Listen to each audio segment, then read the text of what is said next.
was good timing of the music. Hi, Vara. Hello. Hi, everyone. It's bound to be online any second now. I can stop sharing.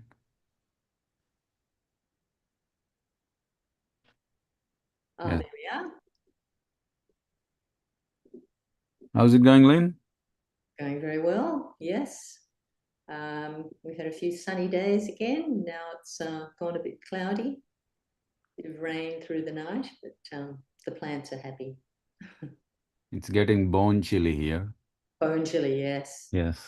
There's It's the very Canberra cold, but way. you sign up when you move to Canberra, you sign up for the cold, I suppose. You do, you do. I mean, you get different things to appreciate.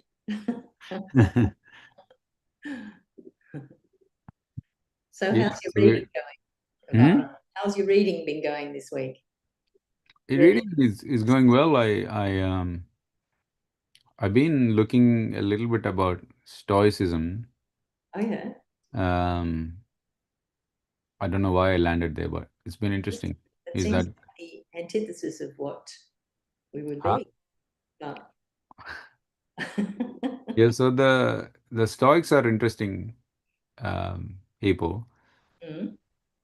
So one of the more famous ones is Marcus Aurelius, where he Oh put a yeah. reflection on it. It's very, I mean, I find it academic and interesting. So in that one, I saw they call this I can't remember his name. I think Hercules Circle. So where they put probably should show you the screen actually. That might help. Um, who I should did know? read the Meditations of Marcus Aurelius, which Yeah, were it's more like contemplation, right. even though he calls this meditation. It's not in the uh, in our sense of meditation, the way we do it, No. but it is more thinking and contemplation kind of thing. Mm. So still pretty interesting. I'll just share the screen with that. Oh yeah. You see that one? Yeah. Oh yeah. So from yourself, you go out. Yeah. So Yeah. And then there you see that you're actually part of something super big, yeah. and you know your place. So you don't get overly egoistic about it, but at the same time you also find this meaning in the sense that you're part of something big, not just your little problems and issues and all these things that we blow up in our head. So I found that quite interesting. It is because we tend to think that all those circles are separate, Yeah. not connected, whereas, yeah, that puts it in a good way in that they're all interconnected, actually. So but then that was only second century BC this existed. Hmm. And then I thought, oh, there must be something more than this. So I ended up looking up what it's called in the. This is more on the Eastern philosophies. This is called they call it the Sri Chakra. Oh, yeah, So this sort of represents different things. Like you consider yourself in the one little dot in yeah, the whole. So when in the scriptures say you're part and parcel of the whole. Shrimataji talks about being part and parcel of the whole. This sort of makes it very pictorial in the sense that that is the whole, and you're a dot, and you're a headless chicken if you try to be separate. yeah. So that's what I feel the ancient wisdom tells us, that you are part of something very big. But the only thing is, it doesn't tell you how to be a part. Like, this is a mental concept of Correct. It is absolutely a mental concept. you're But then it is thinking still about it. interesting in the sense that if you recognize yourself as a part of the whole, that's a little bit up and down, but I think that's fine. Part of the whole, then you see it's sort of when you know that if you're part of a family, right?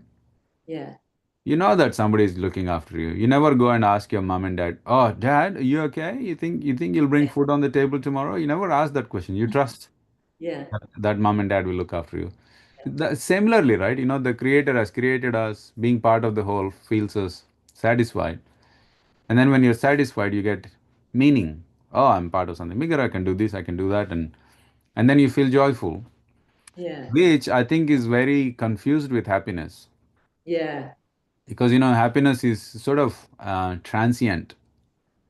You go Yes. through the happiness Grasp crest that. and unhappiness trough, and then the cycle, and then you're like a pendulum, up and down, up and down. You're never settled. Because nowadays, yeah, when you say nothing is great, it's awesome, right? And then if it's not enough, then there are some expletives in terms of in the front of awesome, and then then it goes is like, and then so that I found very interesting. And then you can also take another take with modern wisdom as that modern wisdom kind of tells you, I mean, we don't have to go far, we just have to go into the current day politics. What can I take from other people, Uh, right? So if you imagine the same circle, your ego is so big that you think everybody and everything in the universe is there to serve you. So how can I take that sort of thing? And then that's not very healthy, because when you do that, even when you without realizing, you're isolated, you're separate, without you knowing you're discontent, because you take a little bub away from the family, they they get a little bit disturbed. We have the whole stolen generation story yeah. to as an example. And then you feel a bit pointless, and then you start to feel despair and numb. A lot of bad news on the news doesn't really do anything to you. You like, yeah, it's another thing, that sort of thing. So that's what I've been reading. And it's been super interesting putting that in the perspective. Mm, Like when you because especially this thing was like, when you look at it from that perspective, every single thing that we do affects someone else. mm, And by realizing that, you can sort of mentally, you can model your behavior to being the right thing, doing not doing the wrong thing, and treating other people with respect. Genuine respect, not one of those I respect everyone kind of tick a box statements. And then, as you're saying, that is all mental. And I feel when there is this good one. this painting that I could actually show that also. That painting shows Mm, the vastness of it all, yeah. and you're little. It's sort of, it's something to be proud of being something big. It's a big deal to be part of the universe than to be part of some small well or a bucket of water kind of thing. And then that expresses it quite well. Uh, uh, Somebody that we know who practices meditation through this, Nice. Good job, Anjani. because see that's that you can call that the top thing. The The big circle, the bigger the circle. big circle. That's the, you can call it the spirit of the creator, Mm, and the creator, for the fun of it, creates a little reflection of his spirit in every person. mm, Now, this person can be in Africa, this person in Netherlands, that person can be anywhere else, right? yeah. And when that spirit is represented everywhere, then you kind of become siblings. So when, in the Bible it says, love thy neighbor as thyself. And I was like, maybe that's what he means. Yeah, yeah, that's true. So, yeah, that's so, to answer your short question of what I've been reading. That's Yeah, what we're I've been reading. pretty. And yeah, and of course, then that how to make that happen and not just be a concept. So I guess That what you just said is very interesting, because you can get so intellectually stimulated by reading these things. yeah. And and I remember reading somewhere, if somebody says, um, an ice cream, oh, I ate this ice cream, it's so good, when I ate it I felt like this and all this. But you actually have to eat the ice cream to know what it feels like. No amount of reading books will tell you how it actually tastes like. Yeah. And then that brings us to another word which says, somewhere I read, is no amount of words can describe an experience accurately. Mm, true. They will never be enough. you're always going around it or into it, but you just cannot. But that's the nature of it. So I feel when we explain our viewers, the people, when we run face-to-face programs, that self-realization is an experience you need to have. You can't explain it, so you have to have it. That's right. And I guess we have to have it as well here and now. Do you want to listen to the speech first, or you want to have And then we can go into the meditation. Okay, let's do that. Speech. Give me a sec. I will put that speech on. So I guess we can be in our nice meditative posture. Let's put both our hands on the lap. Open hands. Open hands. We can close our eyes for a bit. Yeah, let's close our eyes. Yes.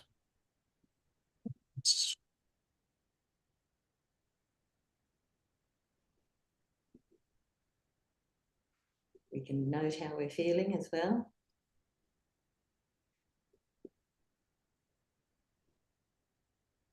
How we're feeling in our heart.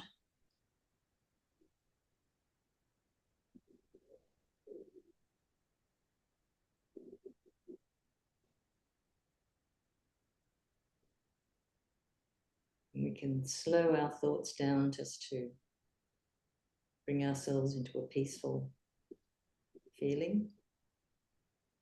The end of the in and out breath, we can just hold it for a few seconds.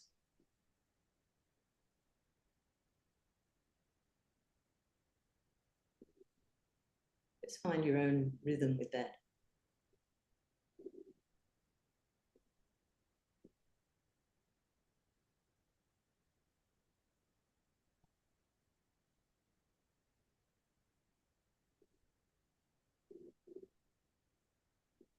See how your hands are feeling, the palms of your hands.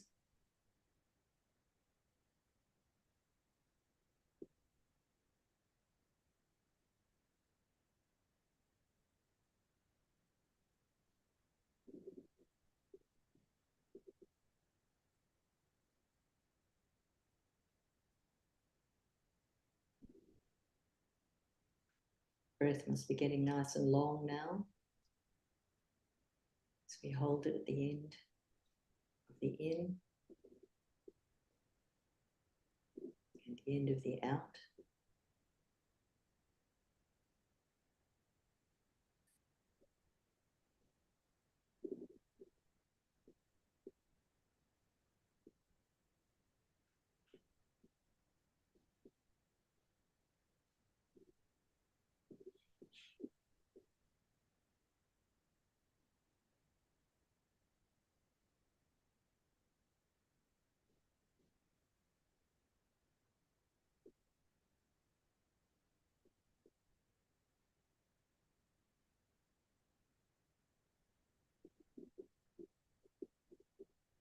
You might feel a bit of coolness in the palms of your hands.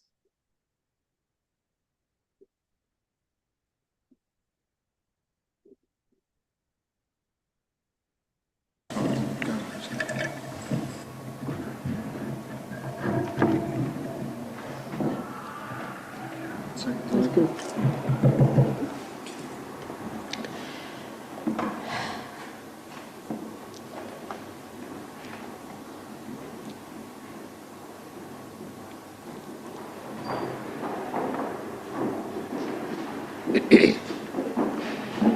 You may come in front with some fruits.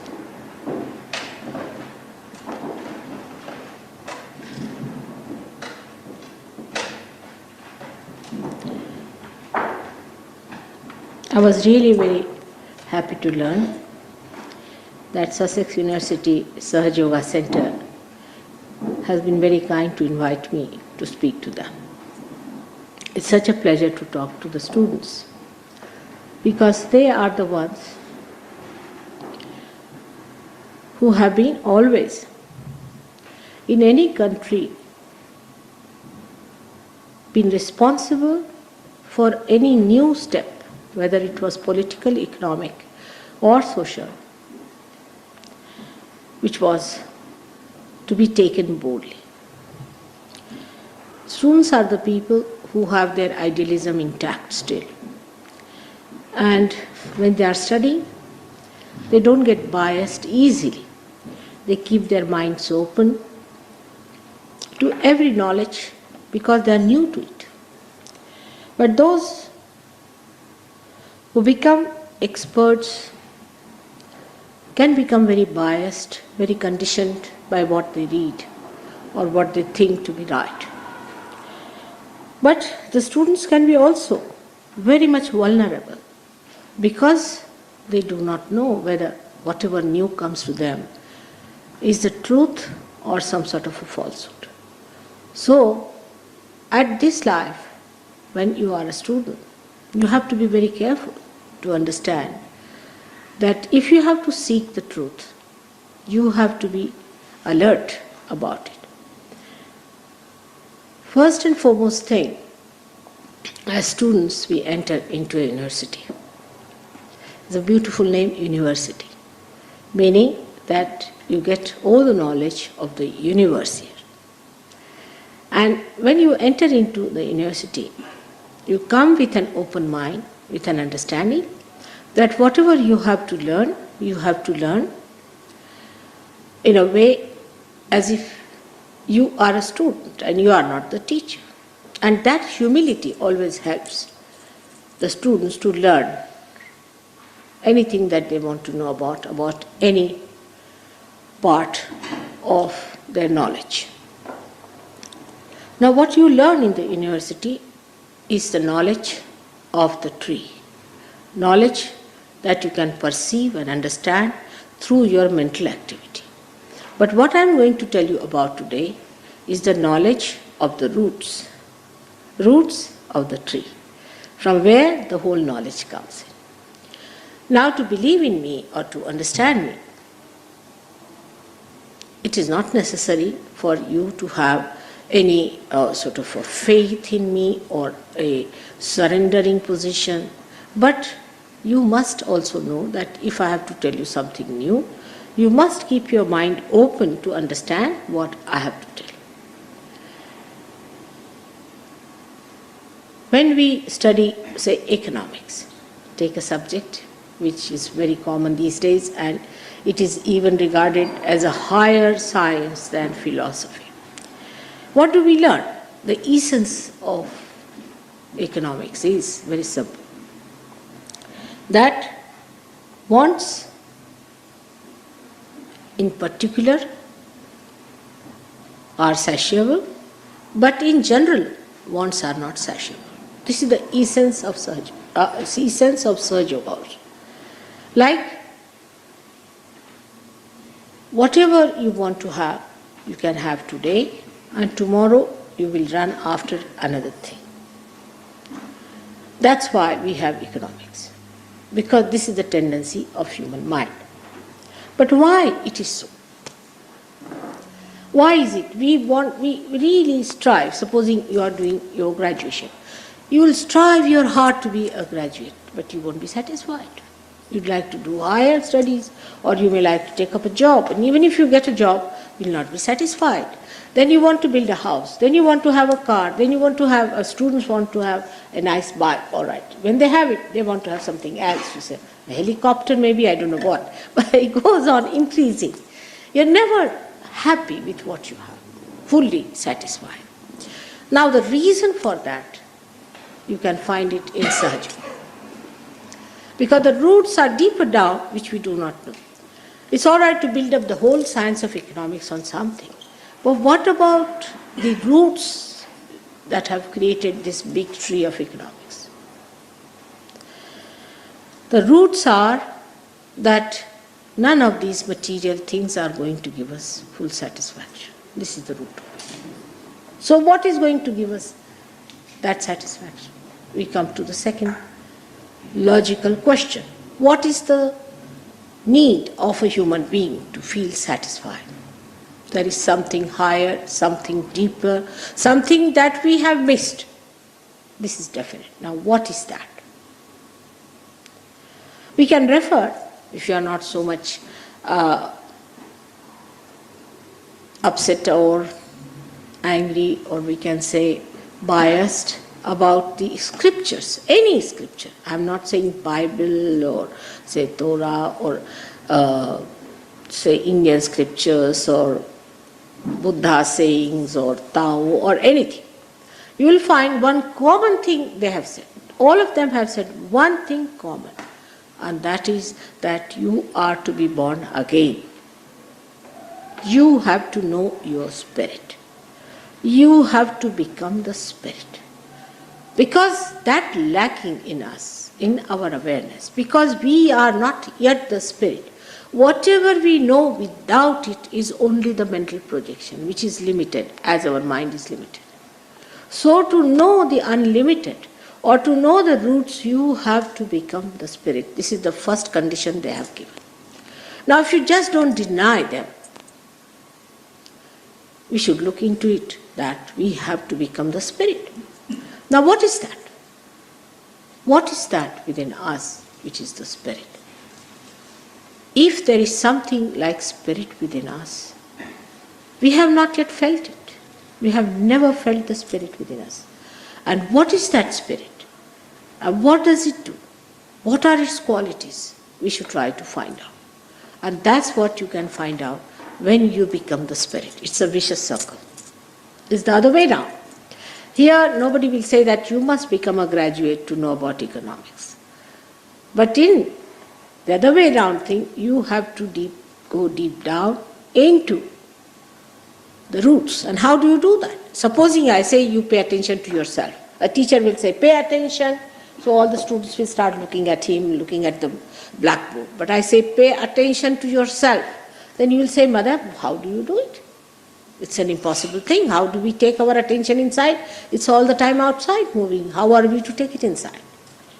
That's why you have to get your realization first. You have to become the spirit by which you can take your attention inside to your roots. That's why the first condition in the Sahaja Yoga system is that we have to become the spirit. Before that, whatever I say, you will say, how is it true? You can always challenge. You can always say it may not be true, it may be wrong, it may be false. It's true. Because supposing I have no eyes and you start telling me about the colors, how will I know? So anybody would say that open your eyes first of all. Unless and until you open your eyes, you won't be able to understand what I'm talking about. In the same way, we have to understand that if we have to know about the roots, we have to penetrate within. For that, we have to become subtler than what we are. We are at a level from which we cannot enter inside ourselves. So we have to become something else, and that becoming is only possible if you become the spirit. I hope I am clear on that point. Now, how to become the spirit is the problem. Because whenever a teacher tells you do this, you said how? That's correct. I mean, logically, that's what should be the question. How do we become the spirit? Now, if I say that this is our evolutionary process, we have evolved as human beings, come up to this stage, and if something more has to happen, it has to happen the same way as evolution has taken place, automatically. What did we do to become human beings from monkeys, if we have become from monkeys? I don't think anybody remembers anything they have done to become human beings, or they have put in any effort to be that. We have done nothing. We just become human beings spontaneously, or we can say automatically. But actually this spontaneity relates to a living process. Only living things are spontaneous.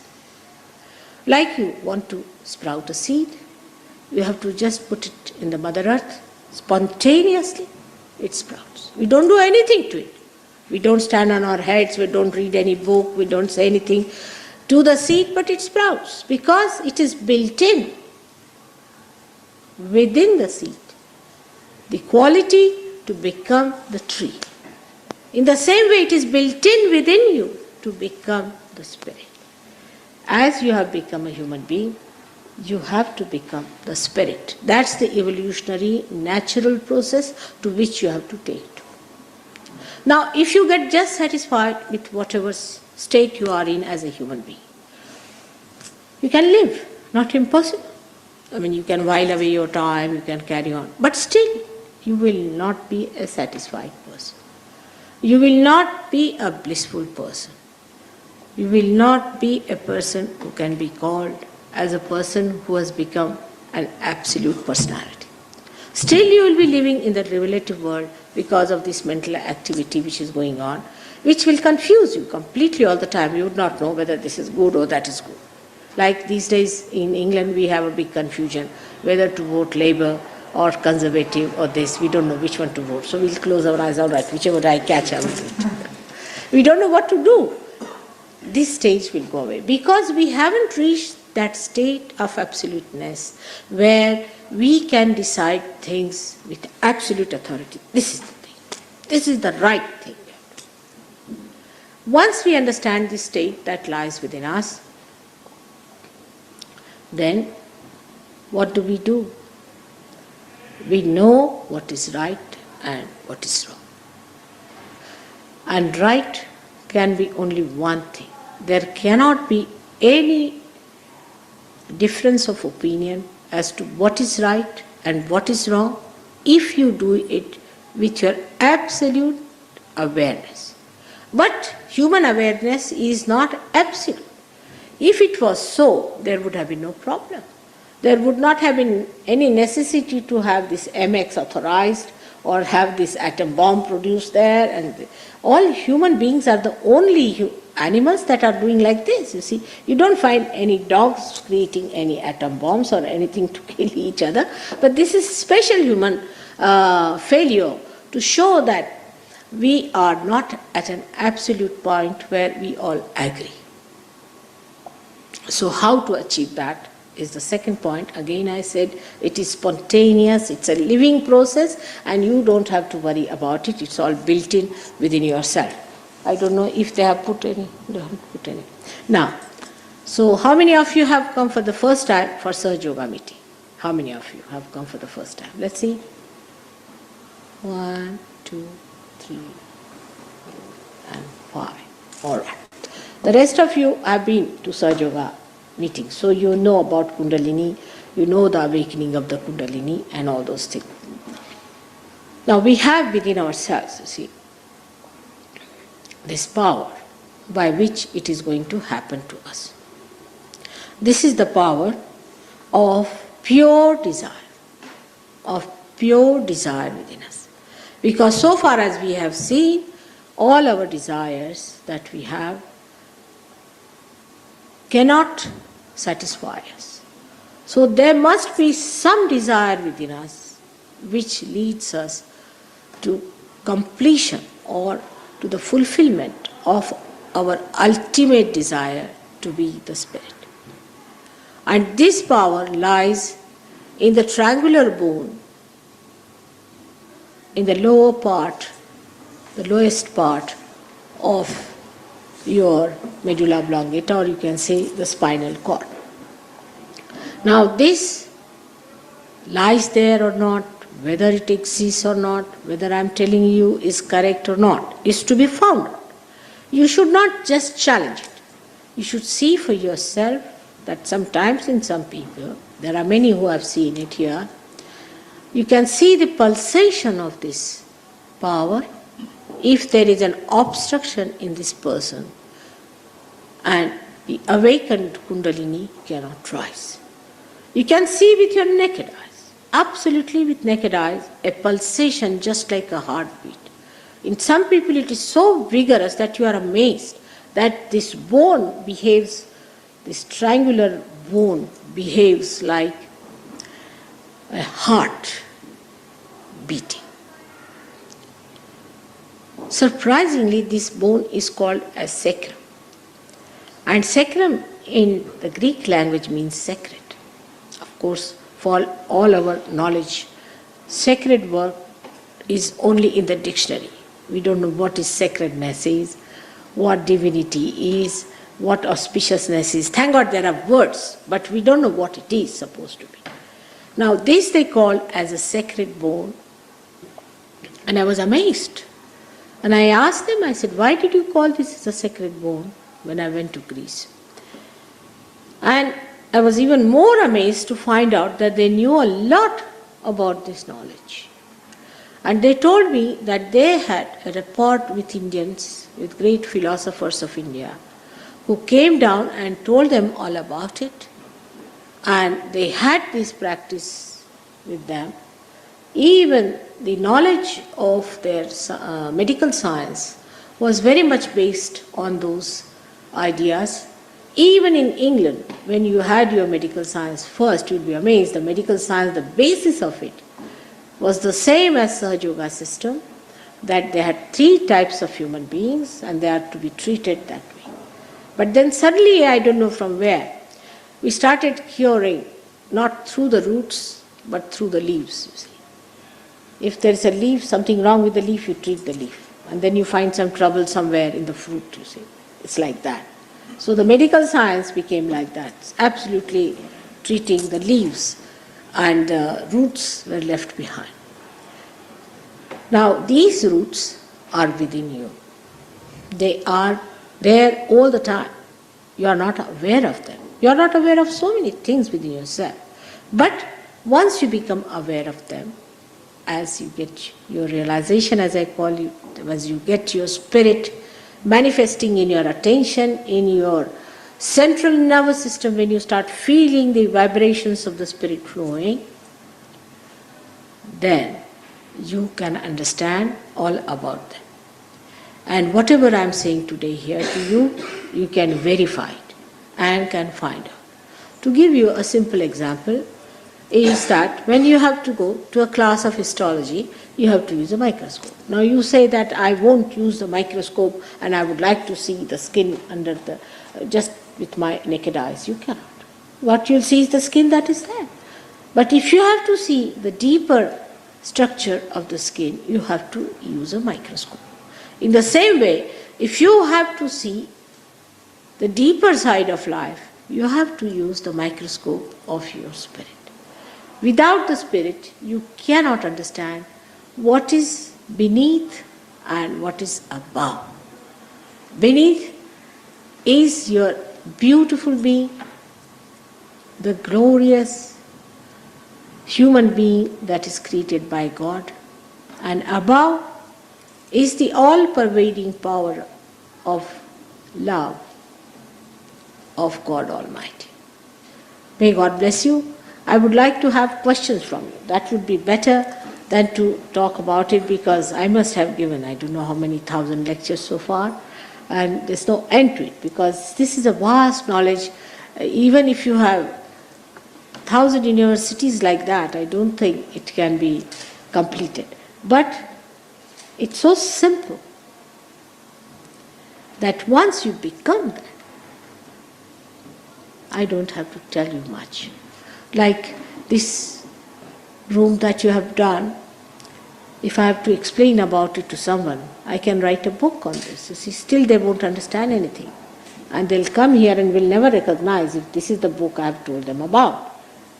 But if you just open your eyes and come here, you see for yourself and you know for definite this is the place you have to be. That's what it is. When you become, you don't have to know all about it, you just become that. May God bless you. I would like you to ask me questions. That would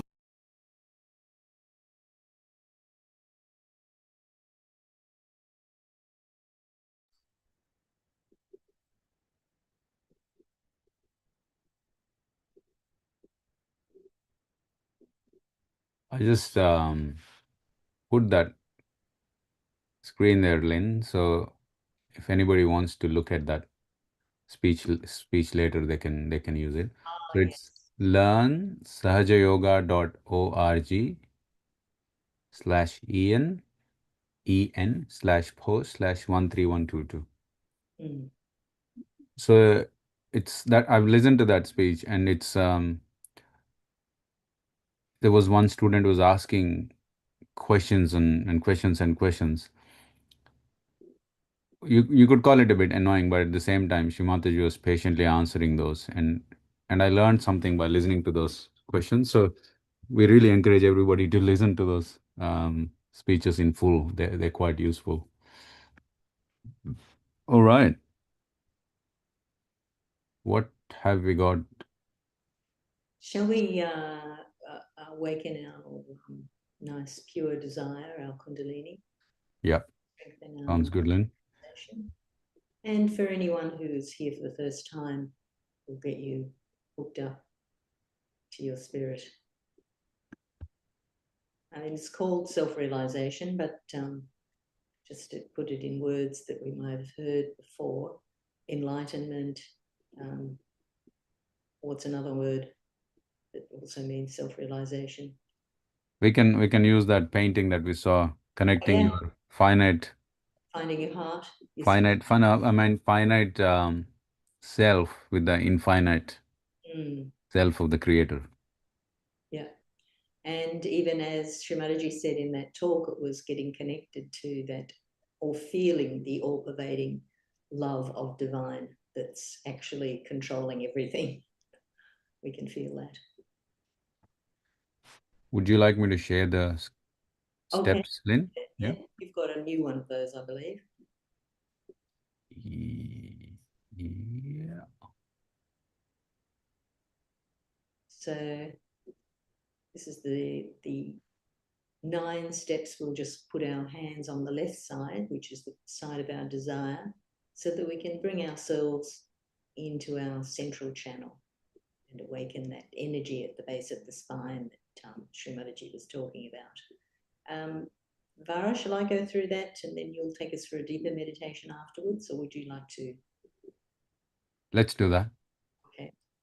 So we can keep our eyes closed, but if at any time you feel lost as to where we are, you can just open them and have a little look at the diagram and you'll see where we're at. So we're starting at our heart. So it's our right hand's making the journey down our body and the left hand is remaining open on our lap.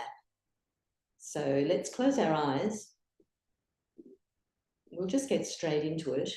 We'll keep our right hand on our heart. That's where our spirit is residing. And we'll just start that questioning process inside ourselves by asking our divine nature, who am I? What am I? And what's my purpose of being alive?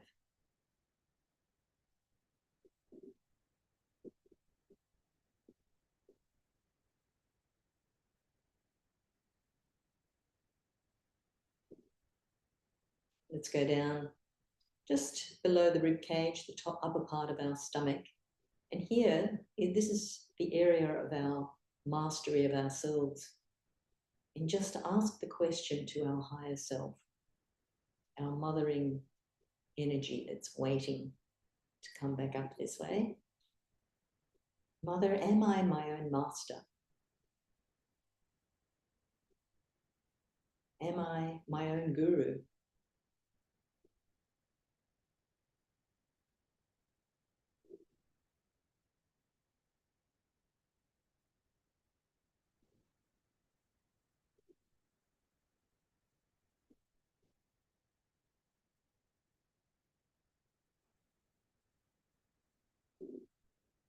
We'll take that right hand down to the hip area. So it's our right hand on our left hip. It's position number 3 if you were looking. And here we're going to ask for the pure knowledge, the truth about ourselves. Mother, please give me the pure knowledge, the truth about myself. Really desiring from our heart.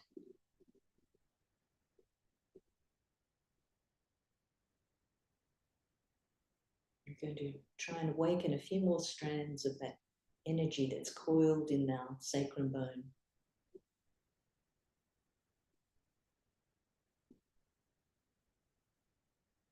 And now that we've awakened our energy, we'll go back up to the top of our stomach and we can affirm now that, Mother, I am my own master. I am my own guru.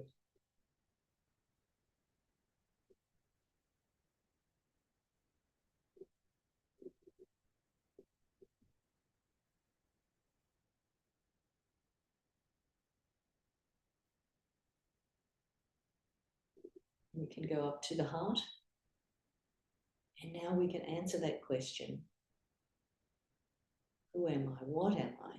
What's my purpose? I am the pure spirit.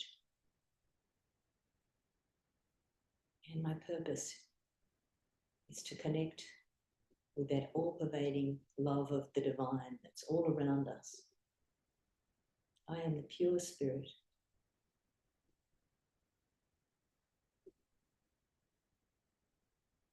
Mother, let me feel my spirit.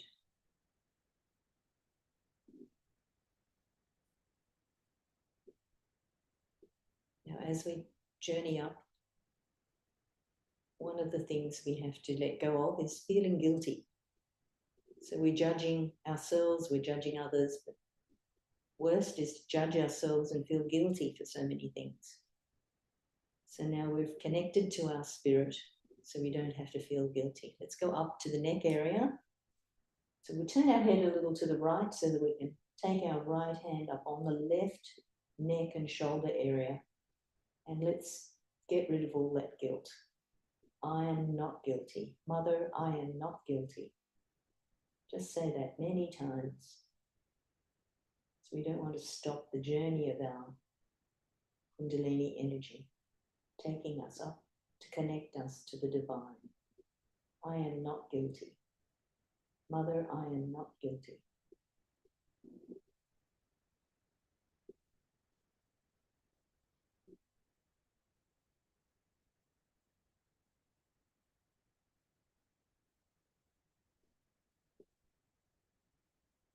Now we'll go up to the forehead. We'll just rest our forehead in the palm of our hand. And what we need to do now is forgive everyone and everything. Mother, I forgive everyone. I forgive. And I forgive myself. Mother, I forgive everyone. And I forgive myself.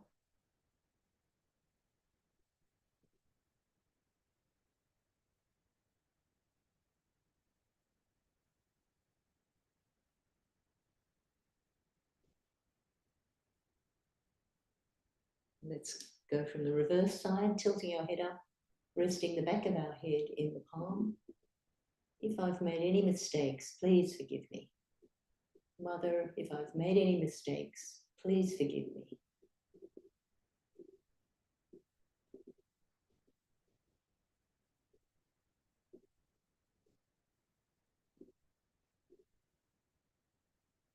And coming up to the top of our head now, stretching our palm, stretching the fingers up, press the middle of the palm onto the middle of the top of our head. That's the fontanelle bone area that would have been soft when we were a baby. Just pressing it down, giving it a little massage, giving it just moving the scalp around in a clockwise motion and desiring from our heart.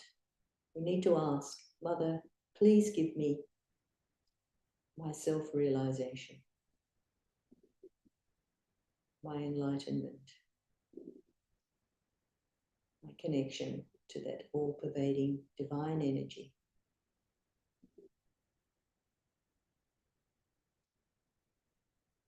Just raising the hand up, you might feel a light breeze coming on the palm of your hand, which you can also feel with the other hand, the left hand.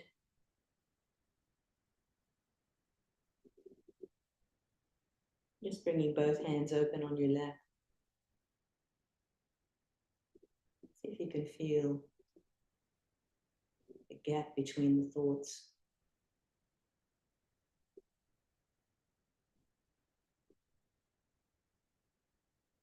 Just don't answer any thoughts that come.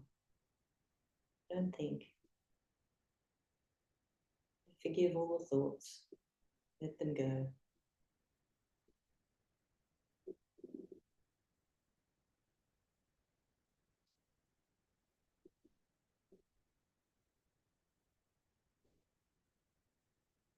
attention wanders, you can using the right hand through the central channel. It's a little cup moving up, bringing that Kundalini energy up to the top of your head. Just feeling it there, flowing at the top. Keeping your attention there, bring both hands back on your lap, open on your lap. You might feel a little flow in the center of your palm, one or either, or both, as well as on top of your head.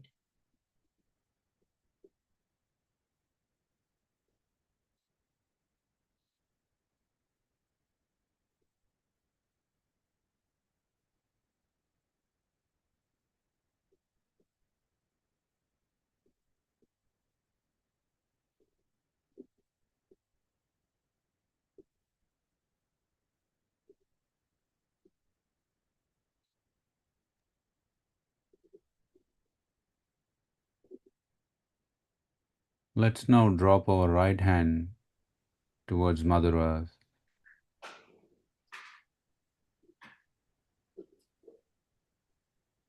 Say, Mother, please let all the tiredness and the lethargy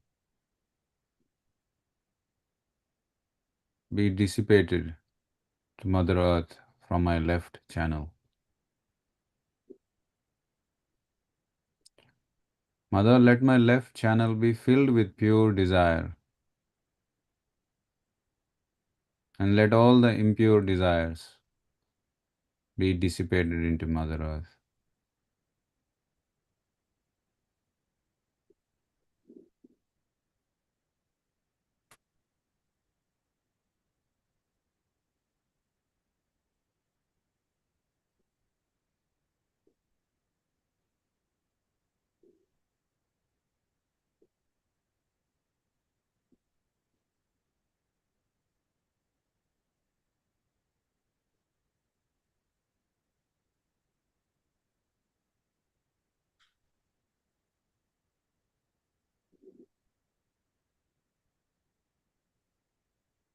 Mother, in my memories, in my hard times, let me remind myself that I am the Spirit, and because I am the Spirit, no emotion stays with me for long, neither happiness nor unhappiness.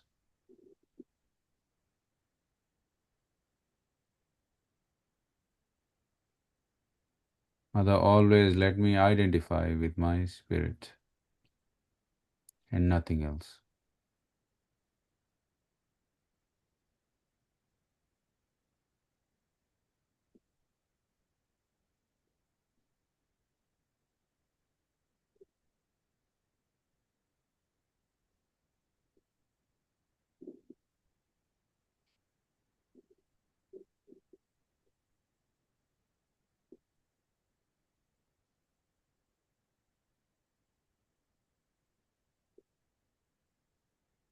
Now let's put our right hand on the lap.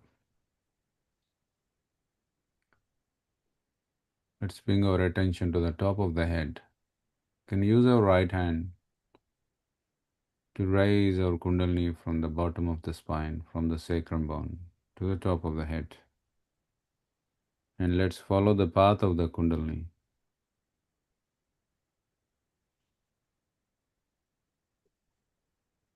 Whose only desire is to nourish us. Mother Kundalini, please bring me into balance and nourish me.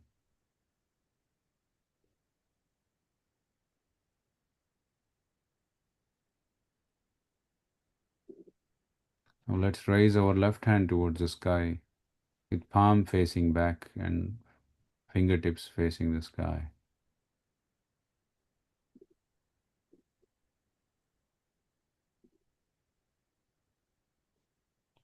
Mother, please let all the planning and aggression from my right channel be dissipated into the ether.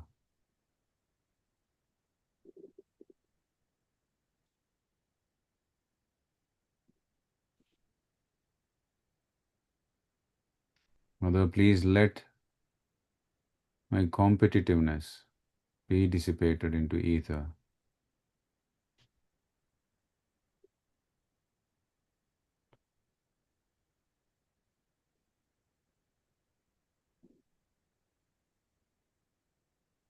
Mother, please let me remember that I am part and parcel of the whole,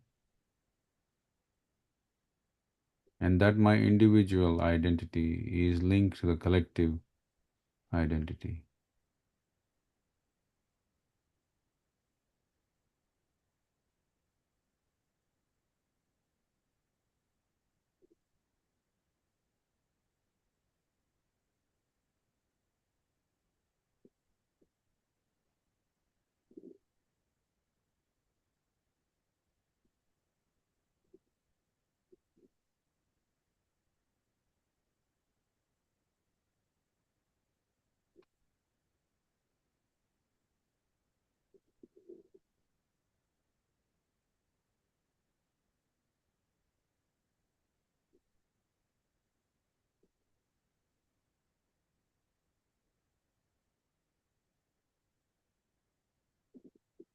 Let's put our hand back to the left hand, and let's place the center of our palm, the middle of the chest.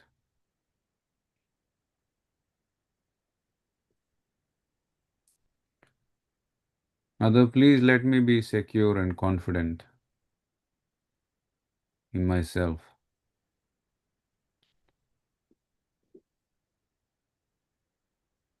Mother, please let me not take aggression from others, nor let me give aggression to others.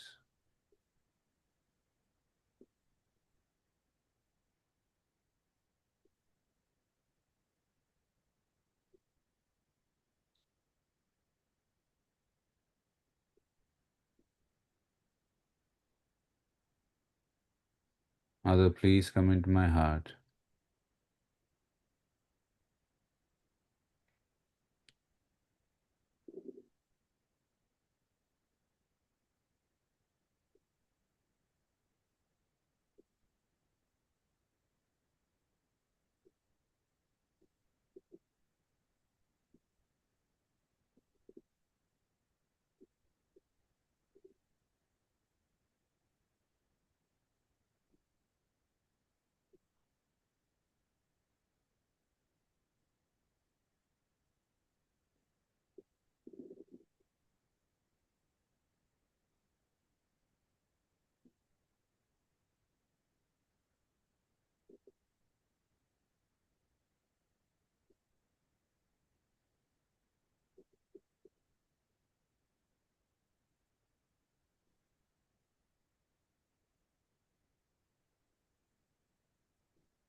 You can put our hand back onto the lap.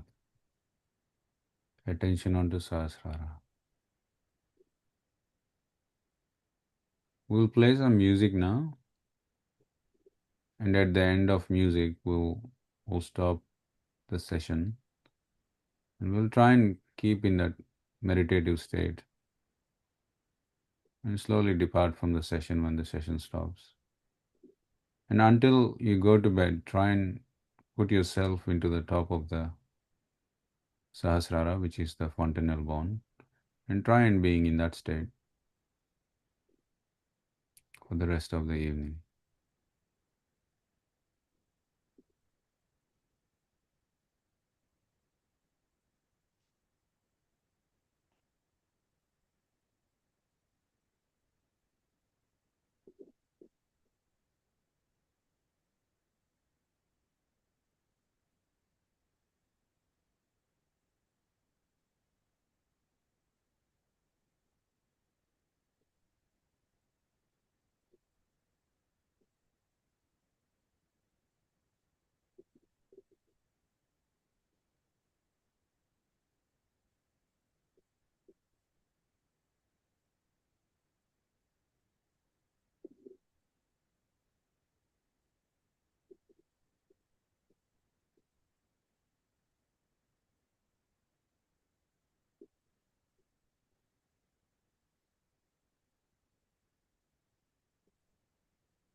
Good night. Good night, everyone. Have a nice evening. You too.